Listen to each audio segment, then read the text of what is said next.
వీడియోను చూసేటటువంటి మిత్రులందరికీ నమస్తే. ఎవరైతే మన యొక్క ఛానల్ కొత్తగా వస్తున్నారో ఛానల్ సబ్స్క్రైబ్ చేసుకోండి. వీడియో కనుక నచ్చితే లైక్ చేయండి, షేర్ చేయండి. మార్చి 2వ వారంలో మన యొక్క కానిస్టేబుల్ మెయిన్స్ రాత పరీక్ష ఉండేటటువంటి అవకాశం ఉంది కాబట్టి ఇంకా ఎవరైనా కోచింగ్ సెంటర్కి వెళ్ళినటువంటి కానిస్టేబుల్ మెయిన్స్ రాత పరీక్ష ప్రిపేర్ అవుతున్నటువంటి తెలుగు మీడియం అభ్యర్థులు లక్ష్యమైనటువంటి టెలిగ్రామ్ గ్రూపులో జాయిన్ కండి.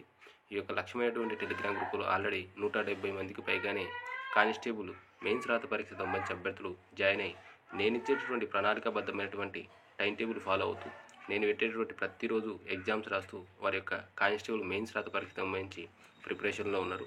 ఎవరైతే ఈ యొక్క లక్ష్యమైనటువంటి టెలిగ్రామ్ గ్రూప్లో జాయిన్ కావాలనుకున్నారో వారు స్క్రీన్లో కనిపిస్తున్నటువంటి నా నెంబర్ 9885153134 నెంబర్కి 300 రూపాయలు ఫోన్పే లేదా గూగుల్ పే చేసి ఆ స్క్రీన్ షాట్తో పాటు మీ యొక్క కానిస్టేబుల్ అప్లికేషన్ ఫోటో కానీ స్టేజ్ 2 ఫోటోను కానీ అదే నెంబర్కు వాట్సాప్ చేసినట్లయితే మీకు ఆ యొక్క లక్ష్యం టెలిగ్రామ్ గ్రూప్ లింక్ పంపడం అనేది జరుగుతుంది.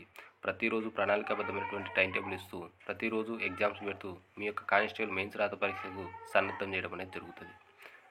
సో నిన్న జరిగినటువంటి ఈవెంట్స్ ప్రక్రియకు సంబంధించి నిన్న విజయనగరంకు సంబంధించి మొత్తం 600 మందికి గాను 475 మంది హాజరు కావడం అనేది జరిగింది.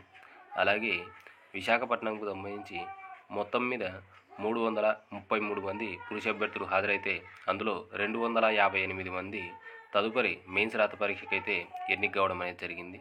నెక్స్ట్ వచ్చేసరికి శ్రీకాకుళంకు సంబంధించి 709 మందికి గాను 479 మంది హాజరవుతే 327 మంది మెయిన్స్ రాత పరీక్షకైతే అర్హత సాధించడం అనేది జరిగింది.